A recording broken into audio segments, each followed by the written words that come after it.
వచ్చింది. అందుకనే ముస్లిం ఏరియాల్లో ఉన్న వాళ్ళు బీజేపీకి వెళ్ళాక కాంగ్రెస్కి వేశారు. అందువల్లే 3% కాంగ్రెస్కి పడ్డాయి ఓట్లు.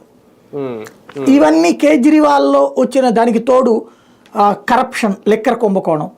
నువ్వు లోక్పాలు ఇది ఆయనతో అన్నా హజారేతో ఉద్యమించినోడివి, మద్య నిషేధం లాంటిది డిమాండ్ చేసినటువంటి వాడివి, ఈయనే ప్రభుత్వ మద్యం దుకాణాలు తీసుకెళ్లి ప్రైవేట్ మద్యం దుకాణాలు పెట్టేశాడు.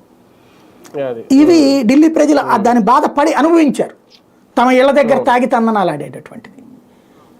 ఇవన్నీ దానికి తోడు అతిపెద్ద దెబ్బ ఇప్పుడు ఎక్కడ పడిందంటే, ఇతను ఎప్పుడూ కూడా ఢిల్లీలో పారిశుధ్యాన్ని టార్గెట్ చేసి చూపెట్టేవాడు, మంచినీళ్లు పారిశుధ్యాన్ని.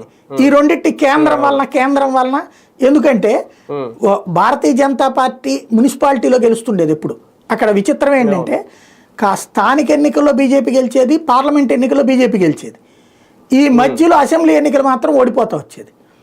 దాంతో లా అండ్ ఆర్డర్ కేంద్రం అనేసి బీజేపీని తిట్టి వదిలేసేవాడు, తనే క్రియేట్ చేసేవాడు లా అండ్ ఆర్డర్. ఈ పద్దాక రైతులను తీసుకొచ్చి ఉద్యమాలు చేయించింది ఇతనే. ఒకప్పుడు ఏం చెప్పేవాడు, పంజాబ్ హర్యానాల వల్ల ఢిల్లీ పొల్యూషన్ అన్నాడు. పంజాబ్ ప్రభుత్వం ఇతను ఏర్పడ్డాక ఉట్టి హర్యానా అని చెప్తున్నాడు.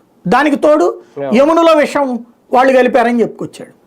ఇవన్నీ క్రమంగా ఏంటంటే సెంటిమెంటల్గా హిందువుల్ని హత్య చేయడం, ఢిల్లీ ప్రజల్ని హత్య చేయడం, ఇది పెరిగిపోతా వచ్చింది. అది విరక్తి చెందినటువంటి ప్రజలు